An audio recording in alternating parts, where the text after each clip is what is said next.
28 मार्च 2026 की सुबह लगभग 7 बजे के आसपास का वक्त हो रहा था। उत्तर प्रदेश के मेरठ में थाना इंचोली लगता है और इंचोली थाना क्षेत्र के अंतर्गत एक गांव है जिसका नाम है धनपुर। धनपुर का मामला है। प्रियंका अपने दोनों बच्चों को डांटती है। एक बच्चे का नाम दक्ष होता है और दूसरी बेटी का नाम होता है गोरा। डांटते हुए कहती है कि बेटा, तुम्हारे ताऊजी जो फौजी हैं वो आराम से सो रहे हैं, उन्हें सोने दो, उन्हें परेशान क्यों कर रहे हो? तुम्हारी आवाज़ सुनने के बाद वो जाग जाएंगे। अगर वो जागे, उन्हें गुस्सा आया तो तुम्हारी दोनों की मैं पिटाई कर दूंगी। जब दोनों बच्चों को माँ डांटती है तो इसी बीच में बच्चे कहने लगते हैं कि मम्मी चलो बाजार चलते हैं, कुछ खरीद कर लेके आते हैं। तभी माँ तैयारी करती है, नहाती धोती है, बच्चों को तैयार करती है और सीधा वो मेरठ चली जाती है। मेरठ में जो भी कुछ खरीदारी करनी थी, मिलना मिलाना था, कुछ काम करना था, काम करके वो जब वापस आते हैं तो दोपहर के 2 बज जाते हैं। घर को जैसा छोड़ कर गए थे, घर बिल्कुल वैसा का वैसा ही था। ना कोई हलचल थी, ना ही किसी के आने की। ऐसा लग रहा था कि उम्मीद थी कोई आया होगा। इसी बीच में जो प्रियंका अपने बेटे दक्ष से बोलती है, बेटा जा अपने ताऊजी को जगा कर तो आ, दोपहर के 2 बज चुके हैं और वो अभी तक नहीं जगे। इससे पहले तो कभी इतनी देर तक सोए नहीं थे। जैसे दक्ष कमरे के अंदर जाता है तो अपने ताऊजी को देखकर उसकी चीखें निकल जाती हैं। ताऊजी दरअसल खून से लथपथ पड़े हुए थे और इसी बीच में वो चीखता हुआ बाहर आता है और बाहर आने के बाद अपनी माँ से कहता है कि ताऊजी को तो खून लगा हुआ है, वो अंदर ऐसे ही पड़े हुए हैं। जैसे ही ये बात कही जाती है, प्रियंका ने अपनी आंखों से जो दृश्य देखा था, उस दृश्य को देखकर वो भी एकदम हैरानी में आ जाती है, परेशानी में आ जाती है, सोचने पर मजबूर हो जाती है और वो जोर जोर से चीखने लगती है, चिल्लाने लगती है। कोई आया था, 315 बोर के तमंचे से एक गोली मारी सर में और गोली मारकर आराम से चला जाता है। लेकिन पोस्टमार्टम की रिपोर्ट से पता चलता है कि जब गोली लगी थी और जब ये पता चला है, इसमें लगभग 12 से 13 घंटे का अंतराल हो गया था। यानी कि गोली रात में मारी थी और रात में प्रियंका मौजूद थी। किसने गोली मारी, यही जानने के लिए जब लोग सड़कों पर उतरते हैं, हंगामा होता है, पुलिस प्रशासन इस मामले की जांच पड़ताल करता है, तो चौंकाने वाला मामला सामने आता है। क्या है ये पूरी कहानी, इस कहानी के माध्यम से जानते हैं। आदाब, नमस्कार, सत श्री अकाल। मैं उस्मान सैफी। गरीब दास नाम का एक किसान जो कि मजदूरी भी करता है। उसकी पत्नी है जिसका नाम बिमला है। उसके 3 बेटे हैं। बड़ा बेटा जिसका नाम नैन सिंह है, जिसकी उम्र फिलहाल 2026 में 38 साल के आसपास है। दूसरे नंबर का बेटा है उसका जिसका नाम प्रदीप सिंह है, जिसकी उम्र लगभग 30 साल के आसपास है। एक तीसरे नंबर का बेटा है जिसका नाम जोनी है। जोनी मोदी नगर में मेहनत मजदूरी करता है, प्राइवेट कंपनी में नौकरी करता है। एक बेटी है जिसका नाम अंजू है, जिसकी शादी हो चुकी है। जो बड़ा वाला बेटा है जिसका नाम नैन सिंह है, दरअसल वो फौजी है और उसकी मालदा पश्चिमी बंगाल में पोस्टिंग चल रही है। BSF 78वीं बटालियन में वो जॉब कर रहा है। दूसरा जो बेटा है जिसका नाम प्रदीप है, वो भी BSF में है, लेकिन उसके राजस्थान के जैसलमेर में पोस्टिंग चल रही है। जो नैन सिंह है, नैन सिंह की 2012 में नौकरी लगी थी BSF में और 2013 में उसकी कोमल नाम की एक महिला से शादी हुई थी, जो कि मेरठ का ही फाजिलपुर गांव लगता है। इसकी 2 बच्चे हैं। एक बेटी है जिसकी उम्र 12 साल है, नाम यशिका, जो कि कक्षा 9 की छात्रा है। और फौजी की एक बेटा है जिसका जो 7वीं कक्षा का छात्र है। ये तारीख थी 27 मार्च 2026 की रात। इस घर में सिर्फ ये नैन सिंह और उसका जो छोटा भाई प्रदीप है फौजी, उसकी वाइफ घर में थी और उसके दोनों बच्चे थे। जबकि जिसकी माँ है फौजी की, वो अपनी बेटी यानी कि अंजू की ससुराल में रुकी हुई है। जो पत्नी है वो मायके में अपने दोनों बच्चों के साथ है। जो पिता है वो खेतों की रखवाली के लिए खेतों पर रुका हुआ है और जो प्रदीप है वो अपनी ड्यूटी पर गया हुआ है। छोटा भाई अपनी ड्यूटी पर मोदी नगर गया हुआ है। घर में सिर्फ 2 लोग हैं, जेठ है और भाई की बहू है। अब प्रियंका ने जैसे ही देखा, प्रियंका ने अपने जेठ को, वो खून से लथपथ है, नहाया हुआ है, चीखती है, चिल्लाती है। आसपास के लोग आते हैं, आसपास के लोगों के बाद फिर मोहल्ले के लोग आते हैं और जब मोहल्ले के लोग आते हैं तो देखते ही देखते खबर आग की तरह फैल जाती है। और जहाँ जहाँ तक खबर फैलती है, लोग बस उस इलाके में, उस घर में दौड़ रहे थे देखने के लिए आखिरकार फौजी को किसने गोली मारी है, फौजी की किसने हत्या कर दी है। इसी बीच में 112 नंबर पर पुलिस को फ़ोन कर दिया जाता है। 112 नंबर की टीम आ जाती है और थाना इंचोली की पुलिस फोर्स भी मौके पर पहुंच जाती है। SSP से लेकर कई बड़े अधिकारी भी मौके पर आ जाते हैं देखने के लिए आखिरकार किसी ने फौजी की हत्या कर दी है, क्यों कर दी है, क्या कर दी है। यही पुलिस सवालों के जवाब जानना चाहती थी। जो इस फौजी का पिता है जिसका नाम गरीब दास है, गरीब दास से जब पूछताछ की जाती है तो वो रोते हुए बिलखते हुए कहता है कि साहब, साल 1996 से ये लड़ाई है। साल 1996 की बात है। उसका पड़ोसी है जिसका नाम महेश है। हमने बस ज़मीन का सौदा करने की कोशिश की थी और उसने हमसे इसी बात पर दुश्मनी मानना शुरू कर दिया। ऐसी दुश्मनी मानता है कि अभी होली पर उसने झगड़ा किया था, मार पिटाई करनी शुरू कर दी, ईंट पत्थर मारे और उसने धमकी दी थी कि तुझे भी मार देगा, तेरे बेटे को भी मार देगा। उसने इस बात की पूरी कर दी है, मेरे बेटे को मार के उसने उसकी हत्या कर दी है। ना वो अकेला शामिल है बल्कि उसके जो 3 बेटे हैं जिसका नाम प्रेम है, शिवम है और निशु, ये तीनों भी शामिल है। पुलिस इस मामले में एफआईआर दर्ज कर लेती है और एफआईआर दर्ज करने के बाद जो पड़ोसी होता है महेश, जिससे जमीन को लेकर विवाद चल रहा था, और उसके तीनों बेटों को पुलिस पकड़ लेती है। पकड़ने के बाद उनकी खूब सेवा करती है, यानी कि उनसे पूछताछ कर रही थी, उनसे सख्ती से बातचीत कर रही थी और उनसे पूछा जाता है कि तुमने फौजी की हत्या क्यों की है, इसके पीछे के क्या कारण है, क्या कारण नहीं है, हमें सच सच बता दो।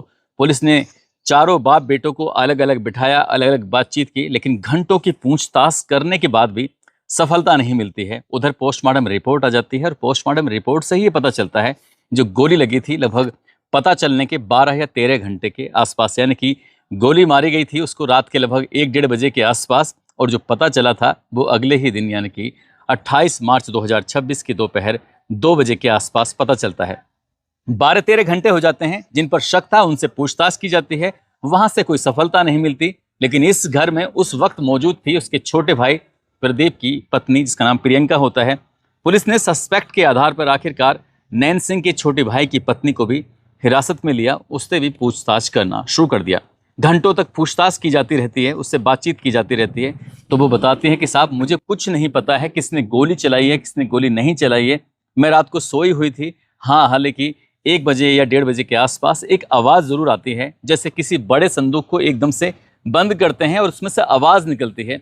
उसने ऐसी आवाज़ को सुना जरूर था। वो जागती है, जाकर देखती है, देखने के बाद उसे कुछ भी दिखाई नहीं देता, वापस आती है और वापस आने के बाद सो जाती है। आसपास के मोहल्ले के लोगों से भी पूछताछ की जाती है कि क्या तुमने कोई ऐसी आवाज़ सुनी गोली की, तो आसपास के लोग कहते हैं कि हाँ कुछ आवाज़ तो आई थी, कहाँ से आई थी, क्यों आई थी, इसके बारे में कोई पता नहीं चल पाया। ना कोई चीखने की आवाज़ थी, ना कोई चिल्लाने की आवाज़ थी, ना कोई विरोध की आवाज़ थी। आखिरकार इस आवाज़ के पीछे के क्या कारण थे, पुलिस बस यही जानना चाहती थी कि इसमें प्रियंका कितना सच बोल रही है। प्रियंका के बच्चों से बातचीत की जाती है, जो बच्चों ने सुबह दिन निकलने के बाद देखा था वो सब कुछ बताना शुरू कर दिया। जहां जहां जाते हैं बच्चे माँ के साथ वो भी देखना शुरू कर दिया।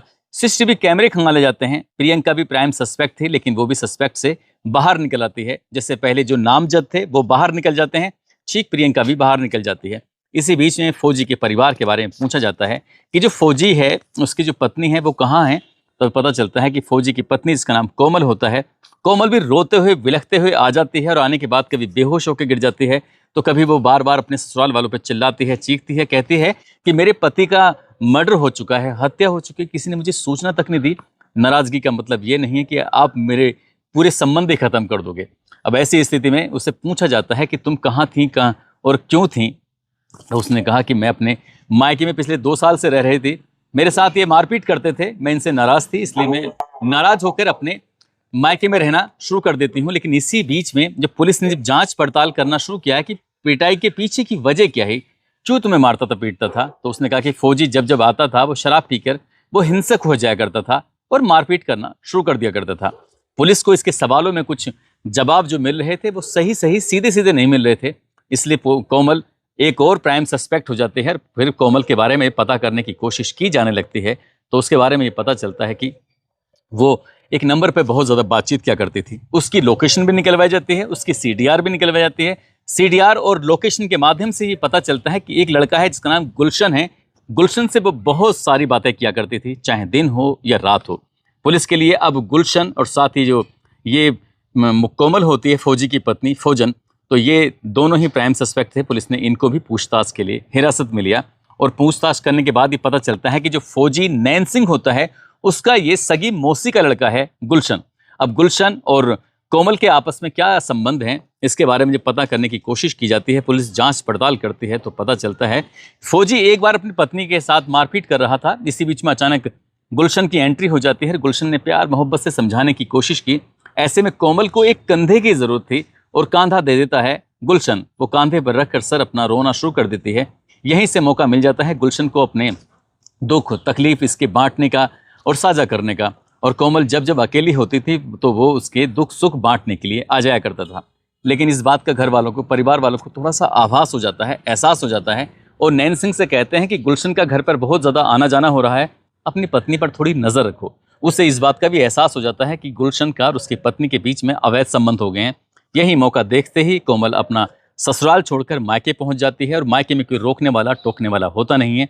गुलशन जब मौका मिलता था तब उसे किसी होटल में बुलाया करता था या फिर किसी पार्क में बुलाया करता था या फिर कहीं ऐसी जगह बुलाया करता था जहां पर कोमल आराम से आ सके और उसके साथ वो फिजिकल रिलेशन बना सके। इन दोनों का ऐसे ही 2 साल से चल रहा था।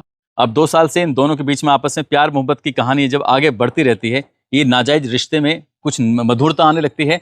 उधर पति से नाराजगी रही थी। पहले तो छोटी छोटी बातों को लेकर पति से शिकायत करती थी, लेकिन जैसे ही गुलशन के संपर्क में आती है तब से शिकायतबाजी बंद हो जाती है। 6 मार्च 2026 को नैन सिंह फौजी अपने छोटे भाई, ये जो चचेरा भाई होता है, उसकी शादी समारोह में शामिल होने के लिए आता है।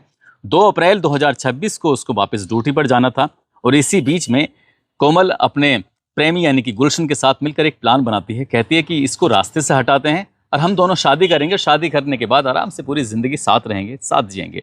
इस तरह की बात हो जाती है और वो प्लानिंग करते हैं, लेकिन प्लानिंग करने के लिए उन्हें शूटरों की जरूरत थी और शूटरों के लिए पैसे की जरूरत थी। पैसे आए तो कहाँ से आए? तभी कोमल ने कहा परेशान होने की जरूरत नहीं है, पैसे का इंतजाम मैं खुद कर लूंगी। पैसे के इंतजाम करने के लिए वो अपने जो जेवरात रखे हुए थे वो सुनार के पास जाती है। सुनार से जाके कहती है बच्चों की पढ़ाई के लिए पैसों की बहुत ज़्यादा ज़रूरत पड़ रही है, इसलिए आप ये ज्वेलरी अपने पास रख लीजिए, हमें कुछ पैसे दे दीजिए। पैसे मांगे जाते हैं तो पैसे दिए जाते हैं 6 लाख रुपए। 6 लाख रुपए वो लेके आती है, सीधा गुलशन को देती है। गुलशन ने अपने 3 दोस्तों से जो शूटर होते हैं उनसे संपर्क किया। एक दतियाना मुजफ्फरनगर का रहने वाला गुड्डू होता है, एक अतुलपुर गांव किठौर मेरठ का रहने वाला मोंटू होता है और किठौर के कहीं रहने वाला राहुल उर्फ पवन होता है। इन तीनों से संपर्क किया जाता है, गुड्डू, मोंटू, राहुल उर्फ पवन से, और तीनों तैयार हो जाते हैं 2-2 लाख रुपए की रकम लेकर हत्या करने के लिए। घर के बारे में, घर का भेदी जो था वो कोमल होती है, उसको पता था ये कौन कौन रहता है, कौन कब आता है, कब जाता है और कहाँ वो सोता है। पूरी एक एक चीज बताई जाती है और जब ये बताई जाती है तो उसके बाद 27 मार्च 2026 की रात लगभग 1:30 बजे के आसपास शूटर घर के अंदर प्रवेश करते हैं। जैसे प्रवेश करते हैं तो जो फौजी होता है नैन सिंह आराम से चारपाई पे सोया हुआ था, उसको संभलने का बिल्कुल भी मौका नहीं मिलता और 315 बोर की तमंचे से एक ही गोली चला जाती है और जैसी गोली चलती है तो उसके सर को भेद जाती है। गोली लगते ही वो मौके पर ही ढेर हो जाता है, मर जाता है। उसके न चीखने की आवाज़ आती है, न उसके चिल्लाने की आवाज़ आती है।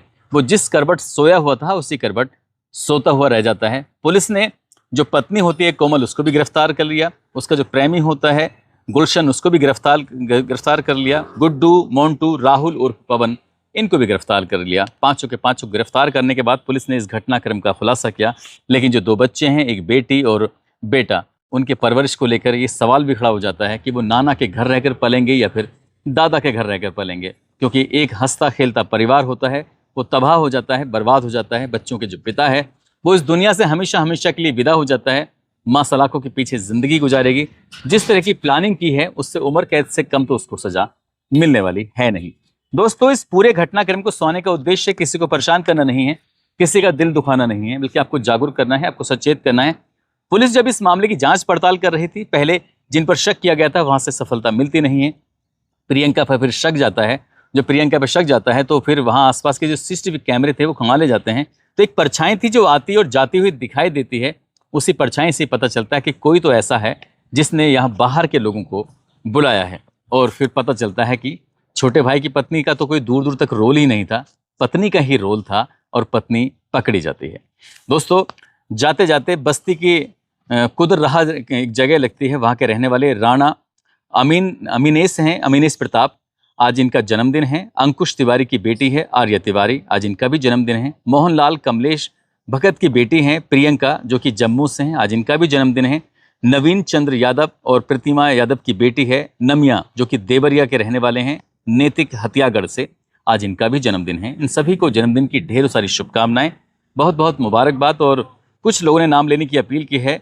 गुरदयाल बिश्नोई हैं जालौन से, मनीष कुशवाहा अहमदाबाद गुजरात से, धीरज शाह, अनुज कुमार सोनिया, मोहम्मद इरफान कुशीनगर से, रेखा वर्मा हिसार से, चंद्रशेखर सोलंकी, मंश यादव देवरिया हथियागढ़ से, राम कुमार, कशीमुद्दीन, कैफ खान, जो हमेशा एक ही शब्द लिखते हैं कि क्या हाल है जी, मैं बिल्कुल ठीक हूँ भाई साहब। इलियास अंसारी हैं, गजेंद्र सिंह, शालू चौधरी, सुधा चौधरी, रजनी शर्मा, राज पटेल। आप सब लोग अपना ख्याल रखें, सुरक्षित रहें। जय हिंद, जय भारत।